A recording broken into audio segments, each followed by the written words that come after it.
جو ہو چکا جو ہوگا حضور جانتے ہیں صلی اللہ علیہ وسلم۔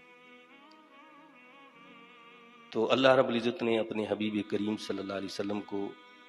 جن علوم سے نوازا ہے اور جن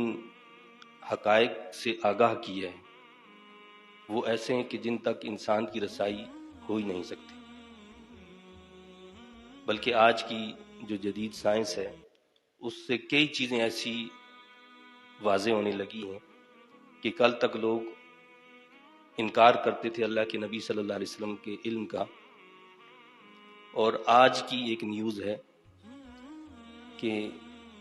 یہ مصنوعی جو ذہانت ہوتی ہے اس کے کچھ تجربات کیے گئے، اور اس میں ویسے تو ہم دیکھتے ہیں کہ محکمہ موسمیات جو ہوتا ہے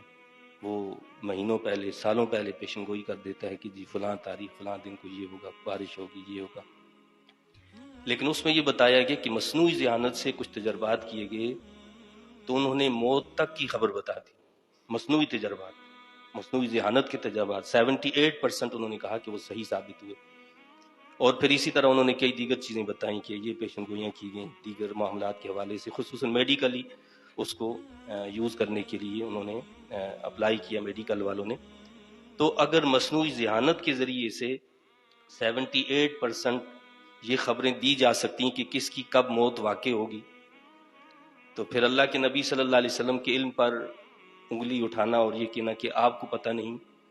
تو یہ تو کھلی کھلی جہالت والی بات ہے کہ اگر انسان کی مادی چیزیں، انسان نے جو چیزیں بنائی ہیں ان کے ذریعے سے یہ سارے علم حاصل ہو رہے ہیں، تو جس ہستی کو، جس ذات کو خود رب کائنات نے علوم سے بہرہ مند کیا اور جن کو وہ مقام عطا فرمایا کہ سدرۃ المنتہا سے بھی آگے، قرآن میں اللہ نے فرمایا نا کہ یا معاشر الجن والانس، اے انسانوں اور جنوں کے گروہ، یا معاشر الجن والانس ان استطعتم ان تنفذوا من اقطار السماوات والارض فانفذوا لا تنفذون الا بسلطان، فرمایا کہ تم اگر زمین و آسمان کے کناروں سے نکل سکتے ہو تو نکلو، لیکن تم نہیں نکل سکتے الا بسلطان، مگر قوت کے ذریعے سے۔ اب ہم یہ دیکھتے ہیں کہ انسان نے بڑے تجربات کیے کہ وہ آسمانوں تک پہنچے، انسان اس حد تک پہنچ گیا کہ اس کو اللہ نے جو ذہانت دی، قوت دی، اس قوت کے ذریعے سے وہ زمین کے کناروں سے تو نکلا اور چاند تک جا پہنچا، لیکن ابھی وہ شمسی نظام تک نہیں پہنچ سکا، جبکہ جو جنات ہیں وہ شمسی نظام میں بھی گھومتے پھرتے ہیں۔ لیکن اللہ رب العزت نے یہاں جو بات فرمائی ہے وہ کیا فرمایا کہ تم زمین اور آسمان کے کناروں سے نہیں نکل سکتے۔ حضرت ثناء اللہ پانی پتی رحمۃ اللہ علیہ فرماتے ہیں کہ یہاں جو فرمایا کہ اللہ بسلطان، اس کا مطلب ہے اللہ بسلطانی، مگر میری قوت کے ذریعے سے۔ اگر زمین و آسمان کے کناروں سے کوئی نکل سکتا ہے تو وہ نکل سکتا ہے جس کو میں قوت عطا کروں گا۔ اور پھر انہوں نے یہاں پر اللہ کے نبی صلی اللہ علیہ وسلم کی مثال پیش کی ہے کہ وہ اللہ کے نبی صلی اللہ علیہ وسلم کی ذات گرامی ہے کہ جن کو اللہ نے زمین و آسمان کے کناروں سے نکالا، آسمانوں سے اوپر تشریف لے گئے، سدرۃ المنتہا تک جا پہنچے، اور سدرۃ المنتہا سے بھی آگے وہاں گئے کہ جس کے لیے جبرائیل نے بھی کہا کہ جی اب یہاں سے آگے میں نہیں بڑھ سکتا۔ سدرۃ المنتہا یہ ایک وہ مقام ہے کہ جہاں نیچے سے اوپر جانے والی جتنی مخلوق ہے وہ وہاں تک رک جاتی ہے، وہاں سے آگے نہیں جا سکتی، کوئی چیز وہاں سے آگے نہیں بڑھ سکتی۔ لیکن اللہ رب العزت نے اپنے محبوب کریم صلی اللہ علیہ وسلم کو یہ قوت عطا فرمائی، یہ طاقت عطا فرمائی کہ آپ سدرۃ المنتہا سے بھی آگے لا مکان تک گئے، جہاں کوئی مکان ہی نہیں، وہ پھر اللہ جانتا ہے کہ کہاں تک تشریف لے گئے۔ تو اللہ نے اپنے محبوب صلی اللہ علیہ وسلم کو زمینوں کی، آسمانوں کی، جنت کی، جہنم کی، سدرۃ المنتہا کی، اور نہ جانے کہاں کہاں کی سیر کروائی اور سب کچھ بتایا، وہاں حقائق کو دکھایا گیا۔ اللہ کے نبی صلی اللہ علیہ وسلم نے اپنی نگاہوں سے، اپنی آنکھوں سے دیکھا، اپنے جسد اطہر کے ساتھ تشریف لے گئے۔ یہ آج کا جو دور ہے یہ بڑا کٹھن دور ہے، اور اس سے اگلا جو آنے والا دور ہے اس سے زیادہ مشکل دور ہے۔ یہ 21ویں صدی جو ہے یہ تشکیک کا دور ہے، یعنی دلوں میں شکوک، شبہات، بے یقینی پیدا کرنا۔ آپ دیکھتے ہیں نا میڈیا کے ذریعے سے، اور یہ یلغار ہے ایک شیطانی کہ جس کے ذریعے سے ہمارے ایمانوں کو چھینا جا رہا ہے، شکوک و شبہات دلوں میں پیدا کیے جا رہے ہیں، اور شکوک و شبہات پیدا کرنے کا مقصد یہی ہے کہ ایمان کا ظاہر ہے کہ ایمان جب وہ یقین مانگتا ہے، یقین نہ ہو تو ایمان نہیں ہوتا، اور یقین ہوگا تو وہاں شک نہیں ہوگا. تو شک پیدا کرنا ہے. اس وقت ہماری جو نیو جنریشن ہے اس کی یہی صورتحال ہے کہ وہ نئی ایجادات سے اور سائنسی ترقی سے اتنے متاثر ہیں کہ وہ یعنی ایمان اور یقین قرآن و سنت کی تعلیمات کے مقابلے میں ان چیزوں کو زیادہ ترجیح دیتے ہیں، اور ہر چیز کو عقل کے پیمانے پر ناپنا تولنا شروع کر دیتے. یہ منع نہیں ہے دین میں، ہمارا دین تو کہتا ہے کہ ہمارا دین سارا ہے ہی عقل پر، لیکن اس عقل کو استعمال کرنے کے لیے پہلے اہل دین کے ساتھ صحبت اختیار کرنا اور اہل دین سے دین سیکھنا بھی ضروری ہے نا. دین ہوگا تو اس پیمانے پر پھر انسان سوچ سکے گا کہ ہاں اس چیز کا کیا مقصد اور مطلب ہے. تو لہٰذا اس دور میں اپنی ایمان کی حفاظت کرنا بہت ضروری ہے. جہاں دیگر چیزوں کے حوالے سے شکوک و شبہات پیدا کیے جاتے ہیں، وہاں یہ شکوک و شبہات بھی پیدا کیے جاتے ہیں کہ جی محمد عربی صلی اللہ علیہ وسلم معراج پر تشریف لے گئے، آسمانوں پر کیسے تشریف لے جا سکتے؟ انسان ایک مخصوص ہائٹ ہے وہاں تک وہ جا سکتا ہے، اس کے بعد وہ اوپر نہیں جا سکتا، اس لیے کہ وہ اوپر جائے جل کر راکھ ہو جائے. آپ دیکھتے ہیں نا کہ جو شٹل یا اس قسم کی جو چیزیں بنائی گئی جن کے ذریعے سے انسان چاند پر گیا، تو اس کے لیے مخصوص ایٹماسفیئر چاہیے ہوتا ہے، اس کے لیے ہوا کی بھی ضرورت ہوتی ہے، اس کے لیے دیگر بہت ساری چیزوں کی ضرورت ہوتی ہے. تو انسان اگر زیادہ ہائی یعنی ہائٹ پر چلا جائے تو وہاں پر بھی اس کو سانس کی پرابلم ہونے لگتی ہے. اللہ تعالیٰ نے جس جگہ ہمیں رکھا ہوا ہے، اس کے جسم ہمارا جو ہے، ہماری جو ضروریات ہیں اس کے مطابق ہمیں ماحول فراہم کیا ہوا. یہاں کی آب و ہوا، یہاں کی ہر چیز وہ ہمارے جسم کے حوالے سے ہے، یعنی اس کے اعتبار سے ان چیزوں کے اندر ہم زندگی بسر کریں اور سانس لے رہے ہیں. لیکن اگر اس ماحول سے تھوڑا اوپر چلے جائیں تو وہاں کا ایٹماسفیئر الگ ہوتا ہے، وہاں کے لیے ضروریات الگ ہوتی ہیں. تو مقصد یہ ہے کہ جی نبی مکرم صلی اللہ علیہ وسلم، آپ یہ کہتے ہو کہ جی وہ اوپر تشریف کیسے لے، جسم کے ساتھ کیسے جا سکتے؟ جا ہی نہیں سکتے.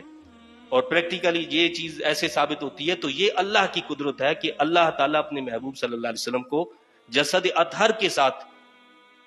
آپ صلی اللہ علیہ وسلم روح کے ساتھ اور جسد اطہر کے ساتھ تشریف لے گئے. آپ خود نہیں گئے، بلکہ قرآن میں اللہ نے کیا فرمایا؟ سبحان الذی اسریٰ بعبدہ، پاک ہے وہ ذات جو لے گئی اپنے خاص بندے کو.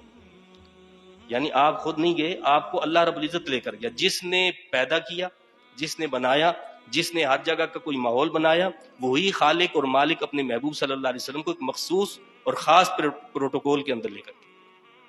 تو اللہ رب العزت نے اپنے محبوب پاک صلی اللہ علیہ وسلم کو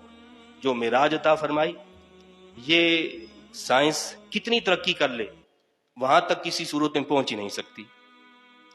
اللہ نے اپنے محبوب صلی اللہ علیہ وسلم کو تو یہ معراج عطا فرمائی کہ اپنا دیدار عطا فرمایا، اپنے سے شرف ہم کلامی عطا فرمایا، جنت جہنم اور دیگر مناظر کو دکھایا.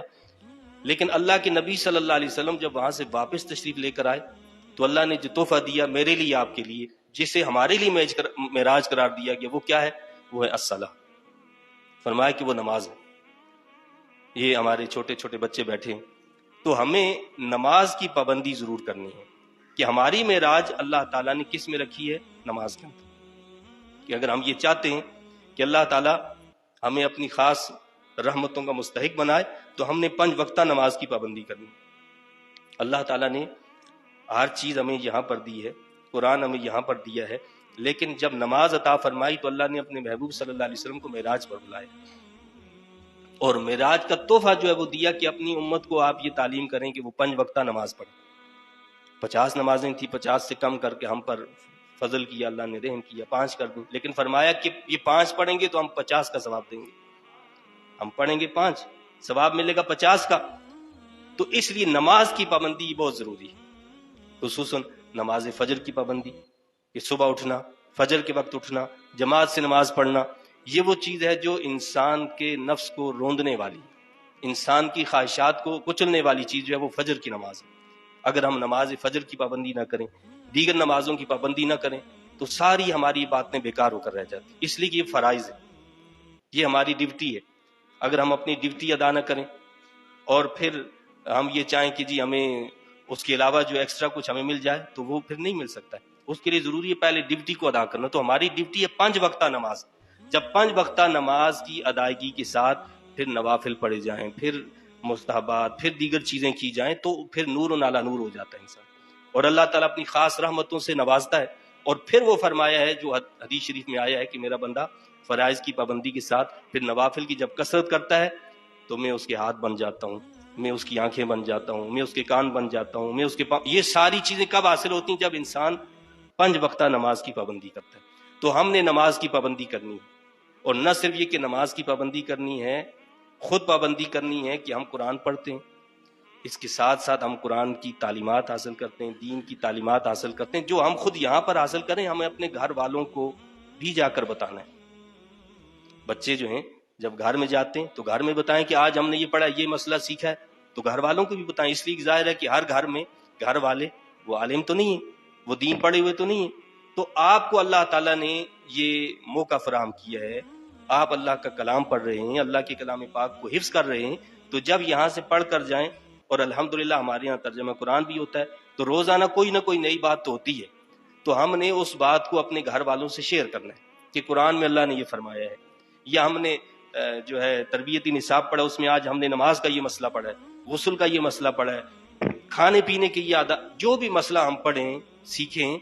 اس کا مقصد کیا ہے کہ دوسروں تک اس کو پہنچانا ہے۔ بلغوا عنی ولو آیا، اللہ کے نبی نے فرمایا کہ ایک بات بھی میری تم تک پہنچے، اسے دوسروں تک پہنچے،